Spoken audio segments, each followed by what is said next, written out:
Hey heroes and welcome to this new world video. With the release of the July patch comes a bunch of new content, but today's video will be specifically on the new expedition, Barnacles and Blackpowder. Please note that as this is a guide video, I will be sharing specific details about the dungeon, so if you don't want spoilers, do not continue watching. For everyone else, let's begin. So what we need. First thing you need to know that this is a recommended level 60 dungeon with primarily lost enemies. However, for the first time in a new world dungeon, it actually contains 3 enemy types: Lost, Beast and Angry Earth, but these will be shown later on.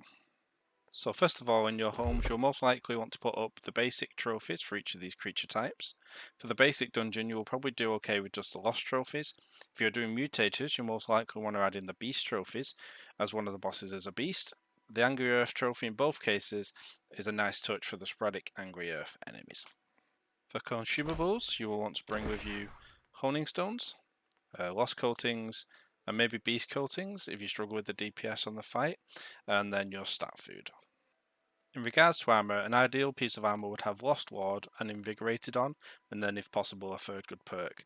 On your A-ring slot, having Purifying Toast as well as the usual BIS, Refreshing Toast would be ideal to assist in removing buffs.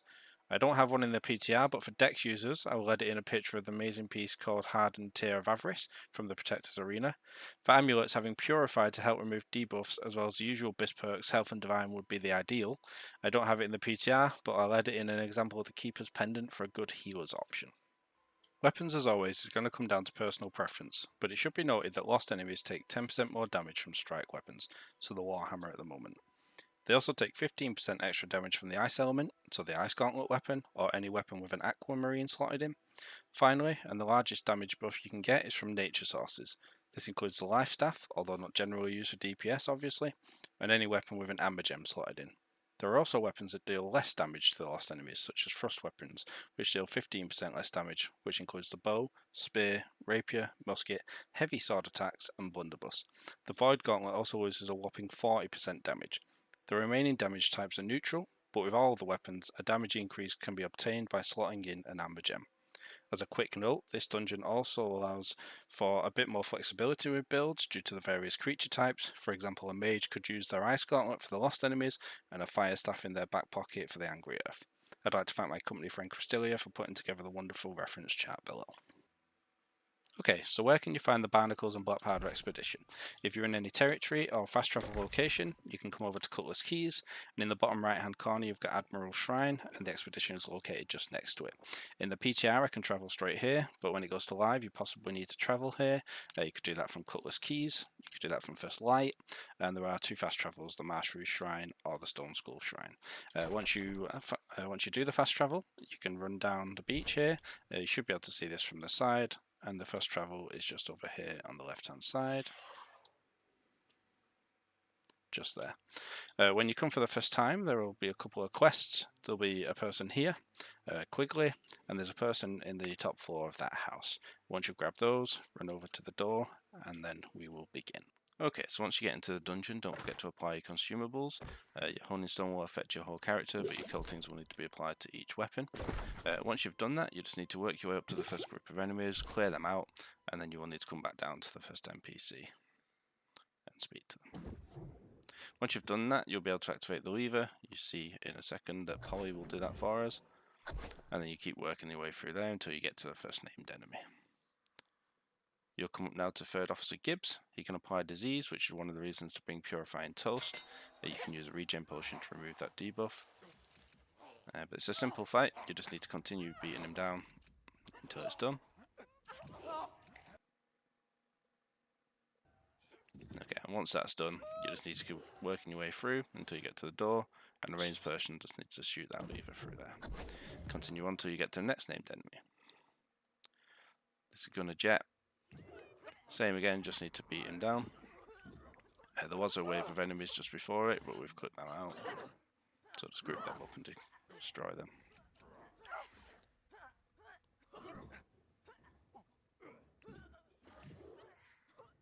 All enemies do need to be defeated here before you can go through the door, so make sure you get rid of the silver enemies as well.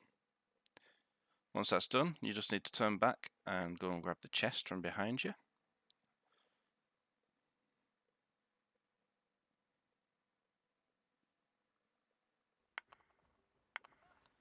and you may have seen that the lever was just behind that swinging axe, which probably hit. So you just need a ranged person to hit that again. Keep going through. A bit of Dungeons and Dragons type stuff here with dodging traps. Just work your way through that. It's not too difficult. When you get to this bit, you'll see the bombers run ahead. Just ignore them for now. There's that wall there, which you'll come back to later, and you'll also come back to that wall later. Keep going through, and you'll get to this bit. This is the first boss area. And once you drop down, the lost enemies will let out the alligators. You'll need to defeat a first wave of alligators until the boss arrives. So just try and group them up and kill them down. Yeah, some big ones are coming in now. So in this area, you're fighting the alligators and the lost at the same time. So if you've brought thrust weapons, then you could be concentrating on the beast, which is the alligators, and everyone else could be focusing on the lost enemies.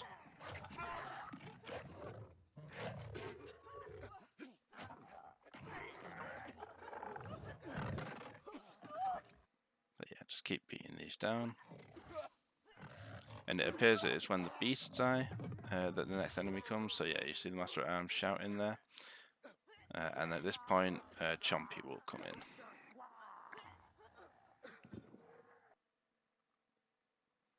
Just be careful of those bombers, because they do explode and they'll do a lot of damage. But yeah, so here's Chompers. It's not a difficult fight, it's quite predictable to read if you can try and stay at the back, and you can stagger it using heavy attacks.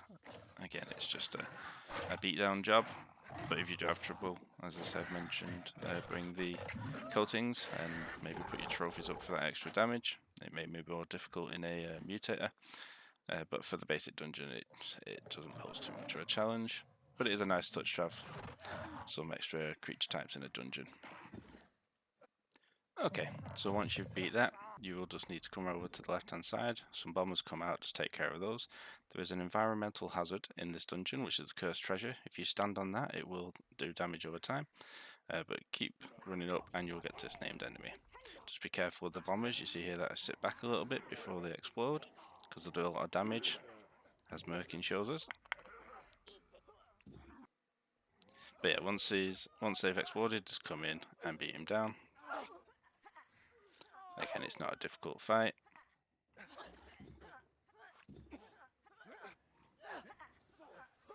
Okay, so once you beat him, you need to come back and pick up the fuse from behind you, which I almost forget here. So you grab that and you continue back down. You'll see in a second the first angry earth enemy in the dungeon, which, believe it or not, is the Tendrils, everyone's favourite. Again, they're not too difficult. You've probably fought these a million times by now. Just beat it down. Try and stagger it if you need to. But apart from that, just beat that down.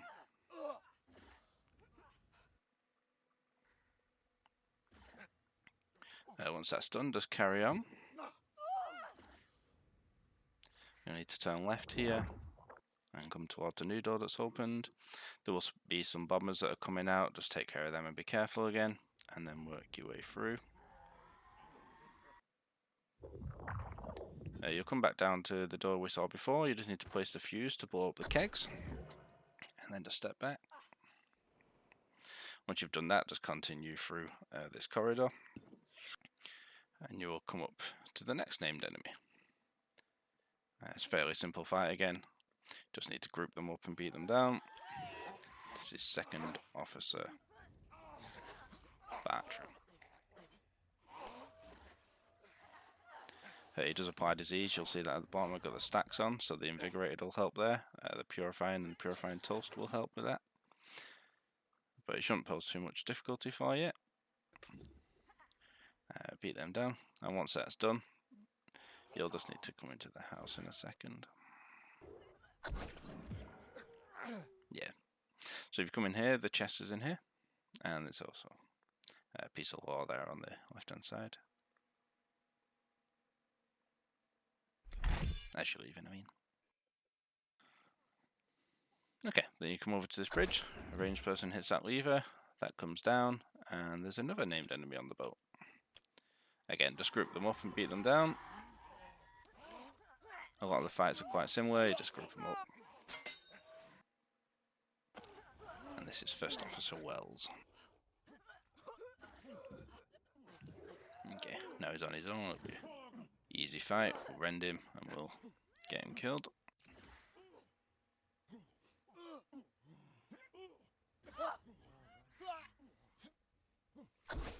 Okay, so once that's done, you just need to run up the stairs and into the room. Inside there is some cannonballs. You need to grab one of those cannonballs and come back outside, and you'll place that inside the cannon. So once you put that in there, you need to shoot those red barrels. And once you do that, the lever will become available for the ranged person to hit. So Polly will do that for us there. The bridge drops down, and here is Admiral Blackpowder. This is the first person that may cause you some trouble. This is the first proper boss in this dungeon.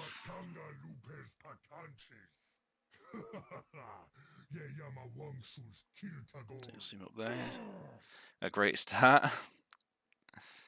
But yeah, in the first section of this fight, all he does is hit you and throw barrels at you, which you'll see in a moment.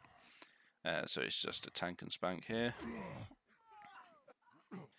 You want to take down those barrels if you can with AoE, just because they create a big fire circle under them, and then they'll explode, leaving an area you can't fight in. Once you get staggered for the first time, you'll jump up onto the rafters there, and there will be a dodging puzzle, and a few mobs will spawn. So just clear them out as quick as you can, and then the dodging puzzle comes here. So it's just a line.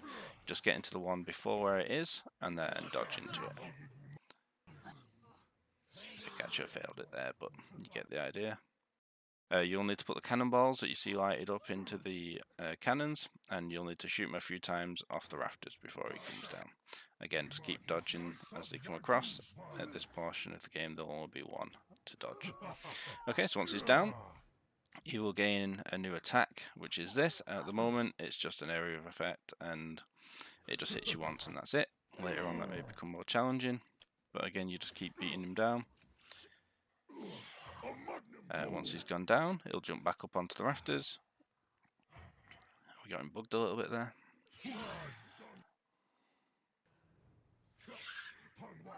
Okay, so just beat that wave of enemies down. Again, there should just be one line coming across for you to dodge. They may switch which sides they come from, but they're relatively easy to dodge. And again, just grab the cannons. You'll see me do this here.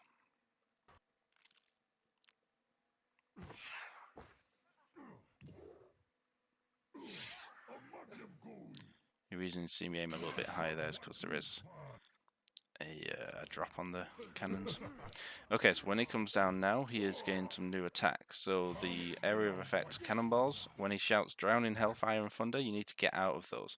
When they explode now, they leave a fire circle, which will leave a burning stack on you, and that target thing that you see there is a barrel, but when they're targeting you. But as long as you avoid the fire circles from the Hellfire attack, you should be okay. It does leave quite a nasty burn stack on you if you don't manage to get out of those, so just do your best to do that. Repeat this. In this stage, there will be two lines coming in, so I try and find a corner here and get through. I do mistime that, but I still think that's probably the best way to do it. And then on this next one, it's actually going to come in from both sides. So you need to dodge one, try and do it early, so you don't get caught in the middle. And then you need to turn back and dodge through the other one. Again, not too difficult, but just be aware of that. And then you'll need to continue to shoot him down. So we'll do that here. Okay, and then this is his final phase. He'll come down, he'll have the same attacks as the phase before, so you just need to watch out for the Hellfire attacks. There, he's doing that now. Stay out of those fire circles unless you want that fire damage, which you should never want.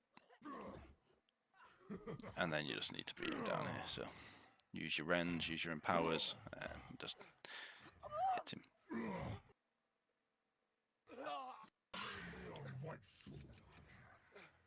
Yeah, Dodge that. See, Syax here gets a bit overzealous. Stays in the fire, and that's how quickly you can go down from that.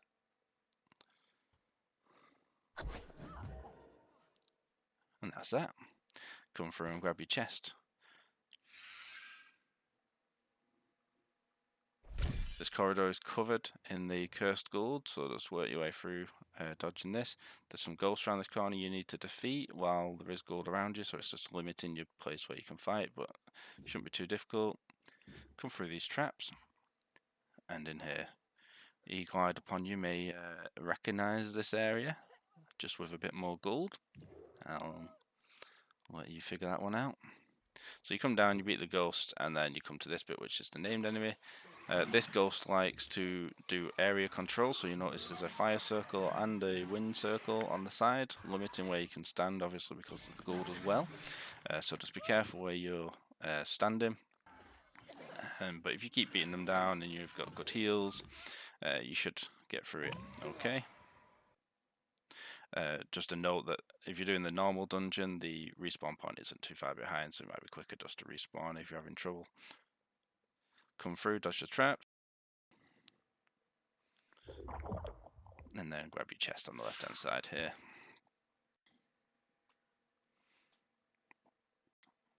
This next area some people may find a little bit tricky, but you group up these enemies, kill Sergeant Morris, again he can disease you, so just use your purifying and purifying toast. Healer could also use their heavy attacks if they've got that perk on. At this point, you need to go and speak to Ty, on the bridge there. They'll tell you about the offerings. And once you've done that, you need to come to this statue. You need to grab an offering. 3 people need to do this. I suggest doing this one at a time. Once you pick that up, you'll start taking damage over time, and the lightning will start falling down the middle. You need to take it to the statue and place it in. Whilst dodging the lightning. If you get hit, you will drop this offering, and you'll have to start again. You see a pop a potion there, which you can do while you've got the offering, so put that in. Then Merkin does theirs, and then Syax will do his. And once that's done, the door's open, so you just work your way through. And you'll see a chain of these tendrils now, so you just need to work your way through those. This one's got an alligator with it. And then you go through. And at this point, you're up to the final boss. Okay, so the final boss is the main reason I told you to bring Invigorated on your armor. She applies rend with almost all her attacks, and I've not yet seen a higher limit to this. She's got a lot of similarities to the Siren Queen Arena. She uses a spear to attack, which is fairly easy to dodge. She's also got these circles that she places down. That just restricts where you should be fighting her. And she's got a new attack, which is a Cyclone Crush. She'll spin into 3 corners at the beginning. If that hits you, it will rend you, and the safe place to go is the first corner that she goes to. Once you stagger her, she will run into the middle, and she's going to do a cyclone that goes around the outside of the arena. You want to stay off the paths, otherwise you'll get hit. And that does apply 3 stacks of rend to all players.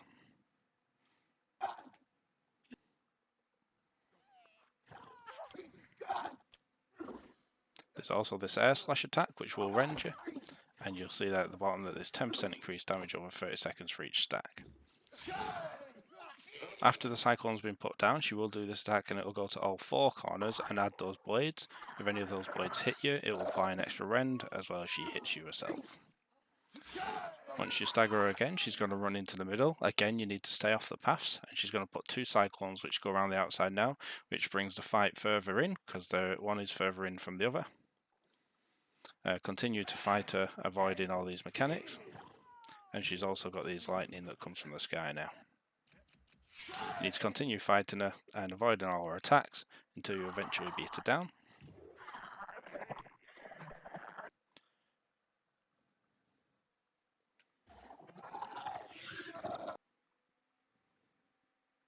She's one shot! And that's Syax taunting me there from when I used to shout one shot in Apex Legends and then die. See that I almost lose it here, but with one final strike, she's gone. So here comes Polly, literally skipping with joy that we managed to beat this boss. If this is the first time defeating the dungeon, you'll get the codex, so you're able to do the mutators. Thanks for watching. If you enjoyed this video, please like and subscribe, and I'll catch you next time. And don't forget to grab your chest at the end.